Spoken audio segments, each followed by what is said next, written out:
Bonjour à tous. Donc aujourd'hui, nouvelle création, nouveau couteau.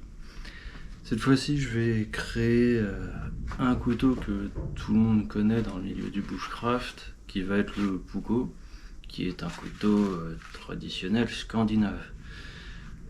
Selon certaines marques, ils vont le faire soit en plat de semelle, comme j'ai l'habitude de faire, donc c'est-à-dire le manche et le couteau en un seul bloc, ou sinon traditionnellement ce sera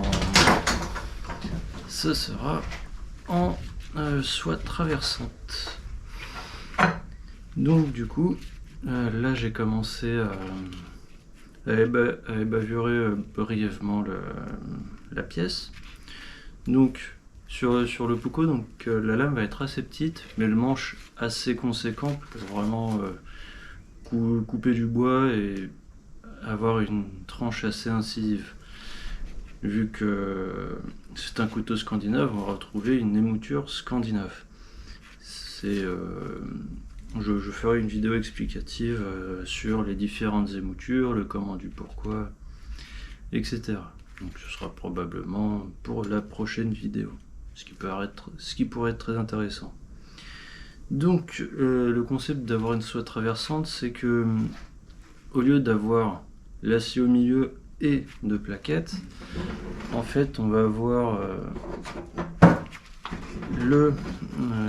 donc une sorte de tige, la tige qui va s'incruster directement dans le manche, et une fois que le manche est collé, etc., on forme le manche tout autour. Alors que sur les manches en plat de semelle, donc deux plaquettes qu'on peut déjà donner forme avant, ensuite on met les rivets, on colle et hop, c'est fini. Là c'est un peu plus de travail, donc ça va nécessiter un outil supplémentaire qui est une scie à soie justement. Je vais vous le ramener.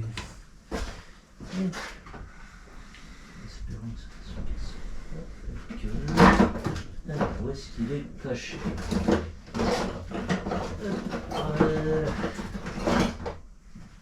Donc,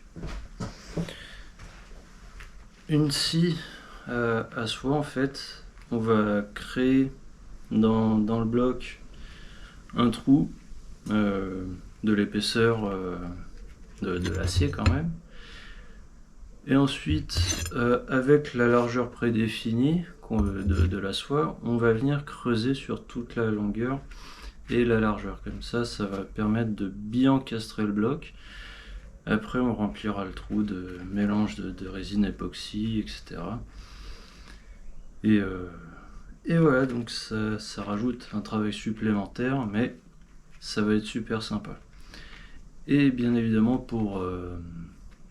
comme pour toutes les soies traversantes, il y aura aussi une petite plaque en laiton pour embellir le manche, mais aussi pour justement sert aussi un peu à cacher. Voilà. Donc là je vais partir sur la création de la soie directement. Donc là j'ai préparé la bande du backstand en grain 36 pour ébavurer rapidement.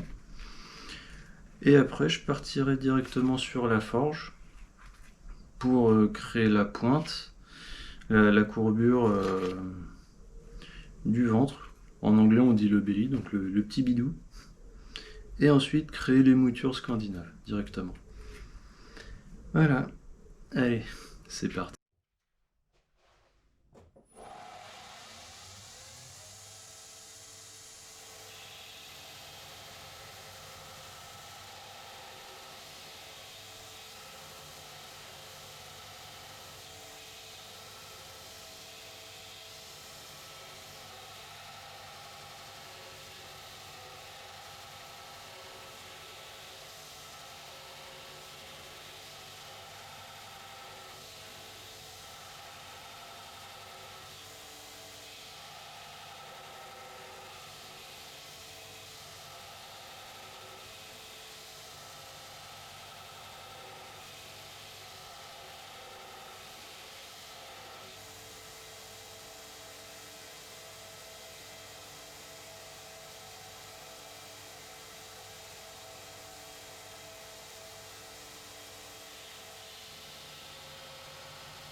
Après avoir donc ébavuré l'ensemble du couteau, donc là j'ai la soie traversante. Ici je vais avoir toute la partie lame. Donc c'est pour ça on va avoir un gros manche et une toute petite lame. Si on se renseigne un peu sur les Puukko, c'est vraiment se retrouver avec 8-9 cm de lame grand max et entre 12 et 15 cm de manche selon la taille des paluches. Mais en général ça va être quelque chose, un gros manche pour vraiment avoir une bonne prise en main pour insister fortement dans le bois ou même pour aller chasser. Ensuite, donc je vais terminer à la lime de bien limer l'entrée du manche pour que ce soit bien en angle droit. Et après, je m'attaquerai à la forge. Allez.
avoir forgé la pointe et les moutures, en fait, pour former la courbure à la forge, il faut donc taper sur le dessus de lame, puis remonter, remonter, remonter, jusqu'à temps qu'on puisse plus, pour que justement ça crée cette courbe finale. Et pour les moutures, c'est une phase qui est assez complexe et où il faut être régulier, précis, où il faut mettre exactement le même nombre de coups sur la partie qui sera tranchante, à un angle précis, en donner par exemple 20 à une certaine force et faire exactement la même chose, donc 20 de l'autre côté, pour justement avoir une belle régularité lors des retouches qui seront faites au backstand pour donner la forme finale de la lame. Voilà, donc là je vais passer sur le backstand et on verra le résultat final. Ensuite, j'y mettrai un coup de poinçon. J'enlèverai toutes les traces de marteau parce que je vais utiliser un produit qui s'appelle le Permablue que j'appliquerai en fait sur la lame qui va la traiter contre l'oxydation, ce qui fait qu'elle ne rouillera pas. Voilà. Le Permablue, c'est aussi utilisé sur les canons de manière générale pour éviter qu'ils rouillent de trop.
Donc, après les retouches finales pour donner la forme du Pucco, hop, voilà le résultat.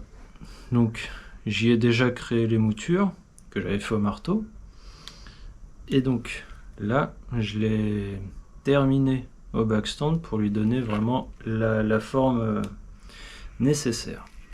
Et pour la pointe, comme je l'ai montré, j'ai fini sur le dos de lame directement. Ça permet aussi d'enlever les coups de marteau que j'ai mis pour créer la courbure. Ensuite, étant donné que j'ai passé la bande sur le dos de lame, ça a évidemment creusé ici. C'est pour ça que j'avais laissé une plus grande marge pour la soie, pour justement recreuser davantage et faire ça proprement. Puisque là aussi sur la soie, j'ai mis des coups de marteau, ce qui fait que voilà. Donc là, je vais m'arrêter là pour aujourd'hui, puis je vous reprends demain.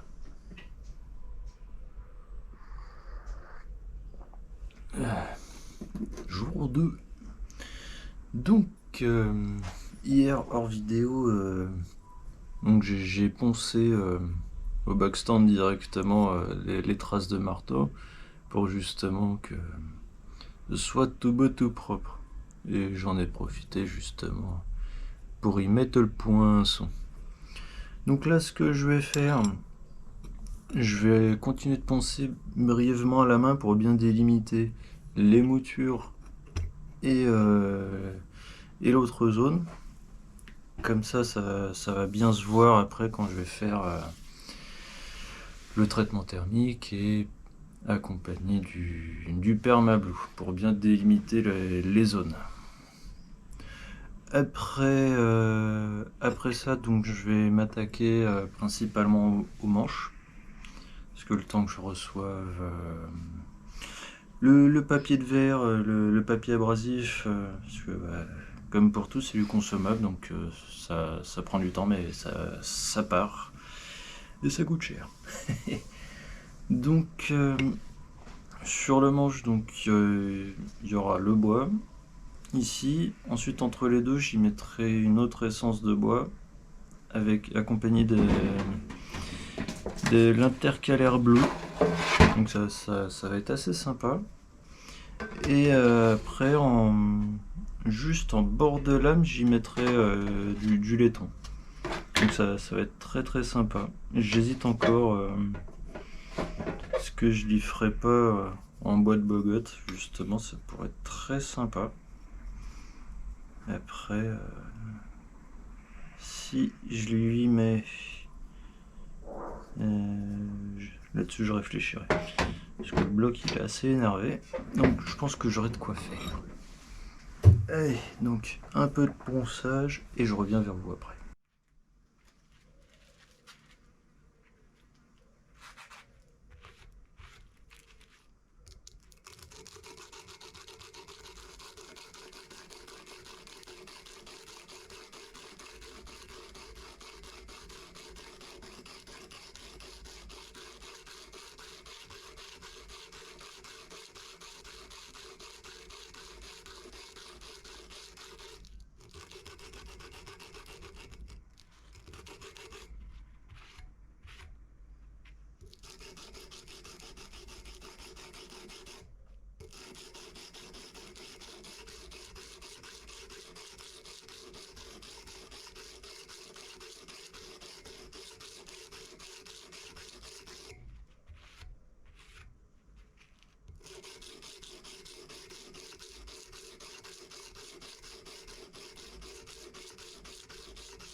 Donc, là, on voit bien la différence entre le 80 et le 120, voilà, des deux côtés. Là, j'ai découpé ma plaquette de laiton que je vais venir encastrer ici Après il y aura le manche, etc. Donc là, mon acier c'est du 80 CRV2 en 2,3 mm d'épaisseur. J'ai pas des forêts de 2,3 mm, j'ai du 2. Et après j'irai creuser à la lime de précision sur les côtés pour bien encastrer correctement. Après j'ai pris le temps d'y positionner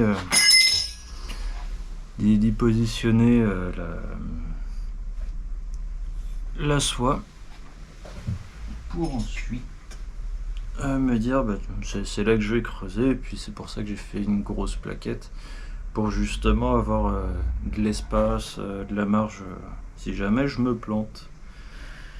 Donc voilà.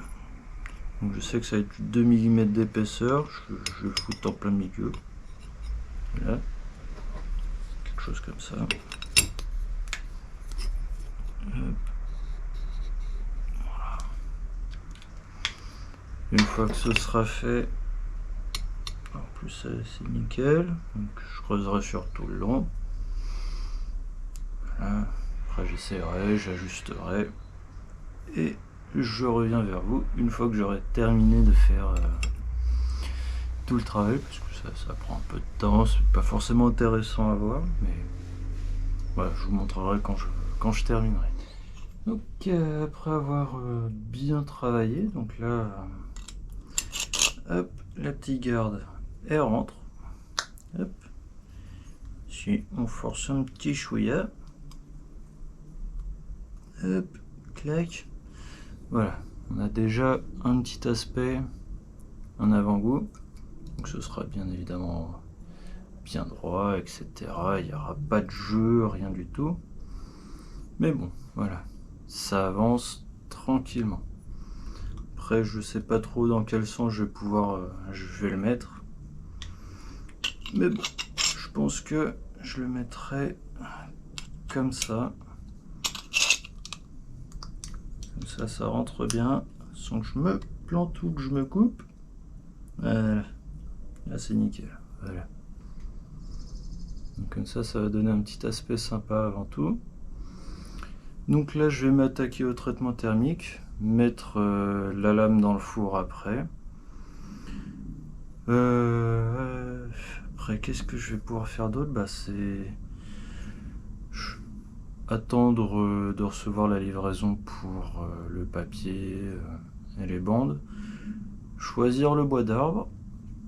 Ensuite, il doit me rester une chute de noyer que je mettrai. Donc je ferai un manche clair, ensuite intercalaire bleu, le morceau de noyer, le bois clair et la plaque de laiton. En gros, ça fera bois clair, intercalaire, bois sombre, intercalaire, bois clair, laiton. Voilà. Donc ça va faire un petit mélange sympa. Mais bon, ça avance tranquillement. Donc, après avoir choisi les matériaux nécessaires pour le manche, donc j'utilise du bois de bogote. Ensuite, je vais utiliser une intercalaire bleue, de la loupe de noyer, rebelote intercalaire bleu, le reste du bloc de bogote, puis la petite plaquette de laiton. Ça va donner un aspect extrêmement sympa. Donc là, je vais faire ça hors caméra parce que je vais avoir besoin de concentration. Et une fois que tout sera bien collé, grâce à la petite plaquette de laiton, je percerai sur toute la longueur. Et après, j'assemblerai la lame. J'y mettrai la colle un maximum et puis je ferai en sorte à ce que ça rentre bien et que ça ne bouge plus. Et une fois que j'aurai reçu donc mon papier ponce, je pourrai terminer le travail, l'affûter et il sera tout beau tout propre et prêt à être utilisé. Donc là j'ai assemblé toutes les pièces ensemble pour former le manche. Ça a pris un certain temps pour sécher. Je l'ai passé un peu au backstand pour justement enlever tout ce qui dépassait, etc. Et on arrive à un résultat vraiment sympa. Je le trouve bien cool. Maintenant, voilà, j'avais commencé à percer avec mon forêt de 3 mm. Sauf qu'il est tout petit, ce forêt. Il faudrait que le forêt il aille jusqu'à la trace du marqueur. Il y a de la marge. Voilà. Mais en tout cas, ça donnerait un ensemble vraiment sympa. Bien sûr, la lame elle sera poncée, nettoyée, affûtée, tout ça. Mais ouais, on arrive à quelque chose de vraiment très cool. Enfin voilà. Donc l'idée, rentrer le manche, la soie, hop, avec la petite plaquette en laiton bien sûr. Et après donc là je pense que je vais m'arrêter pour aujourd'hui parce que ça prend du temps, plus que ce que je ne pensais. Donc je vais me mettre à la recherche d'un forêt de 3 mm qui puisse percer assez loin. Après je ferai des ajustements, mais le manche ne sera pas aussi grand, je le couperai. Justement là où il y a la trace du marqueur, j'y mettrai un coup de scie. Et comme ça, ce bloc que j'aurai de côté pourra servir justement pour une deuxième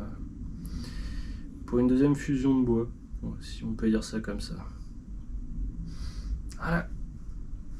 Donc désolé si la vidéo ne sort pas tout de suite, ça prend un peu de temps. Bien le bonsoir à tous.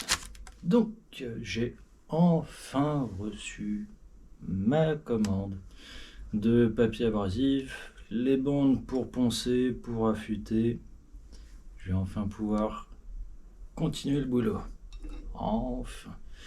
Donc là l'idée ce serait donc de poncer des deux côtés jusqu'au grain 2000, parce que mes bandes affûtées vont jusqu'au grain 2000, et après j'irai jusqu'au grain 7000 juste sur le bord pour avoir un bel effet miroir, et qui sera ensuite accompagné du permablue, ce qui va faire un effet miroir bleuté.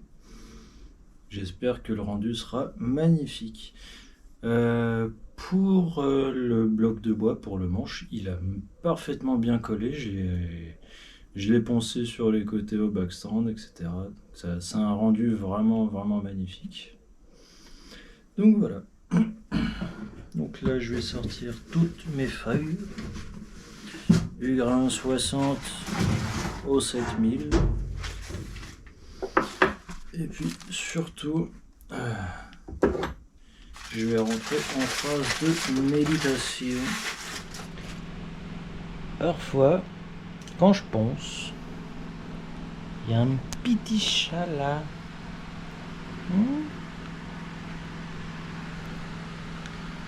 Fais attention à toi. Bon.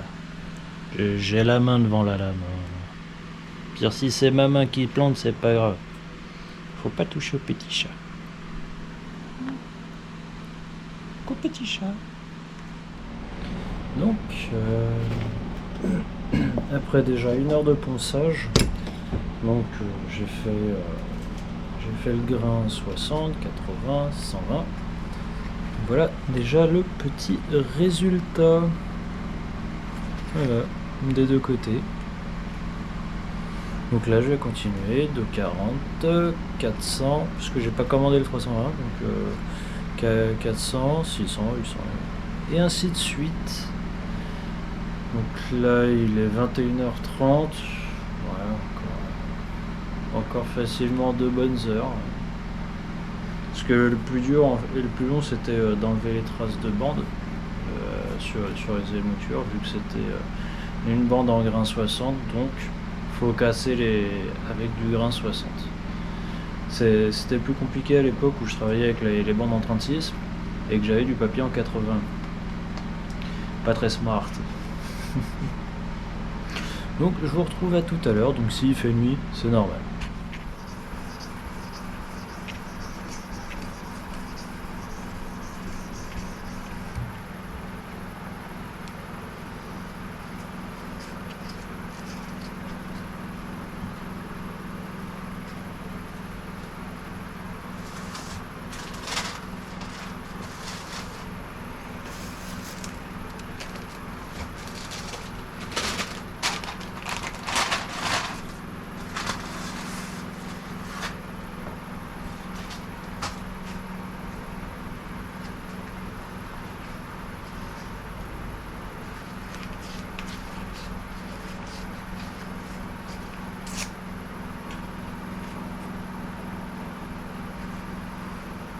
Jésus, le 2000.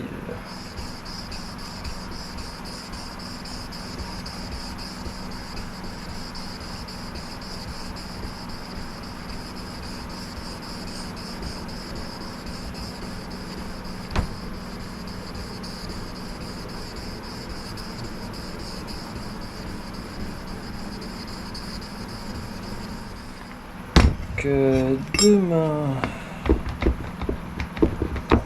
en fonction des prochains événements, si je reçois une autre commande ou pas, parce que j'ai commandé 2 forêts à bois de 3 mm qui font 20 cm de long, ce qui pourra me permettre de bien creuser dans le bloc.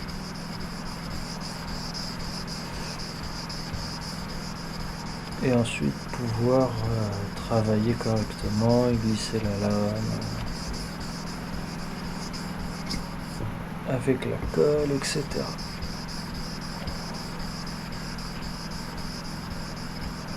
Et ensuite il y aura tout le travail, donc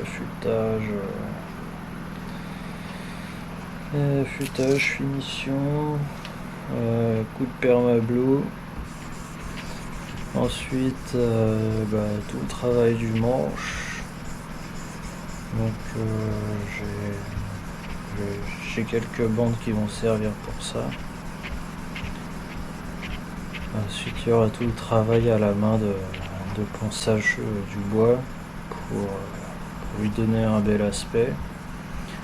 Ensuite, lui faire un petit bain d'huile pour le traiter. Et après on sera bon. Il sera prêt pour aller jouer dans les bois. Donc il y a encore pas mal d'heures de travail qui s'annoncent. Et donc 23h. Donc j'ai commencé à 20h30. Ouais, donc 2h30, je pourrais pousser, hein, je pourrais pousser encore plus loin.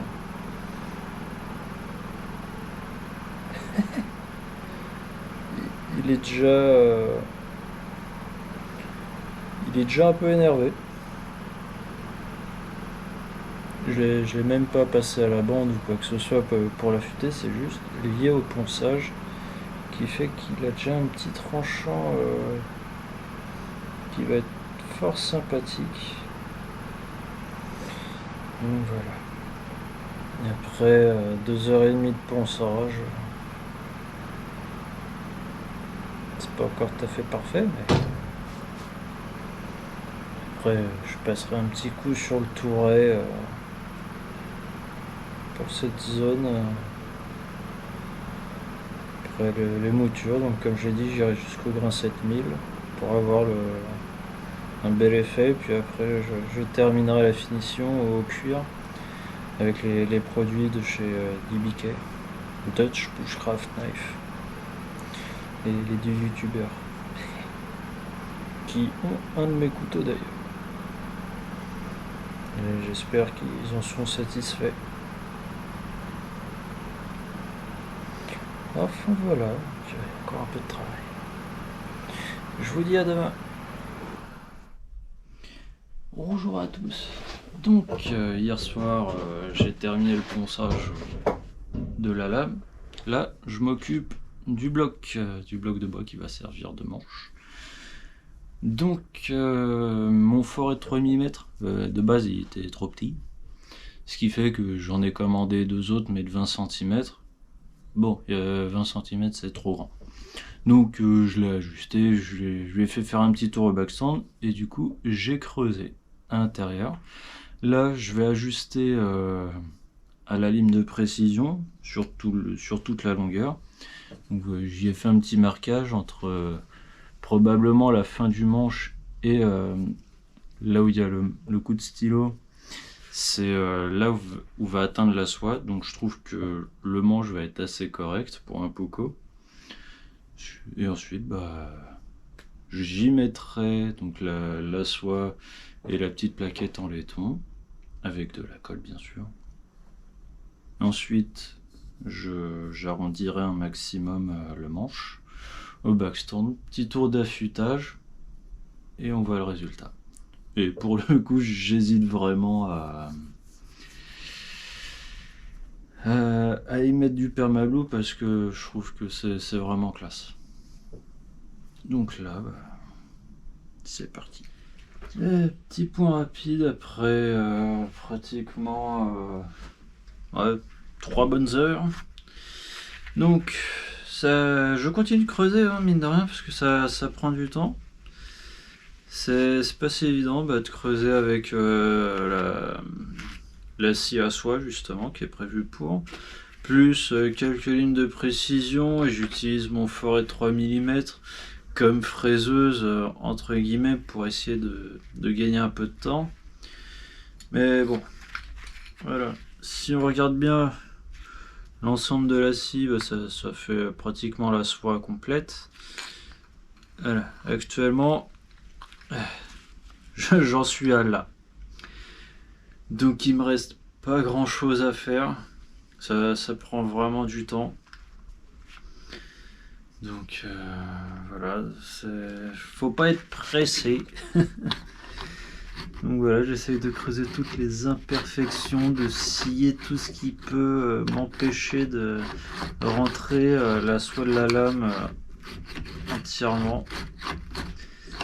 Et mine de rien, bogotte, noyer, bogotte, c'est pas si évident que ça à creuser.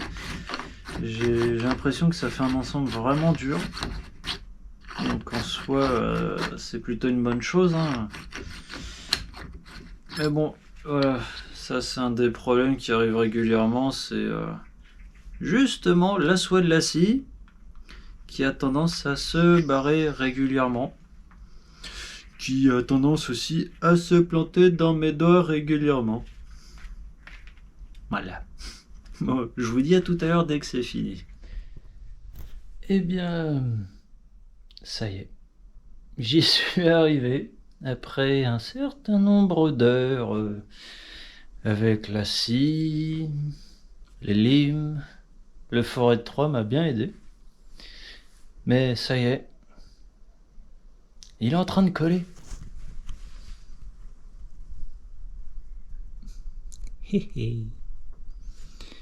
Et il est sur la table d'opération. On fait coucou les gars. On fait coucou. Voilà. Je suis content d'avoir pu aller jusqu'au bout de ce projet. Donc là il se fait un peu tard. Donc là je vais laisser la colle sécher jusqu'à demain. Après avoir séché toute la nuit, le voilà. Donc là il reste plus qu'à façonner le manche, le poncer. Après bien sûr je vais m'occuper de la lame pour son état final, donc de l'affûtage, un petit coup de passage au cuir. Au final je vais pas mettre de permaglue dessous, Je le trouve beaucoup trop beau comme ça. Donc, ponçage, il y aura beaucoup de ponçage en fait. Où je vais, entre le backstand et ponçage à la main, l'affûtage, et puis il sera fini. Allez, à tout de suite.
Changement de décor.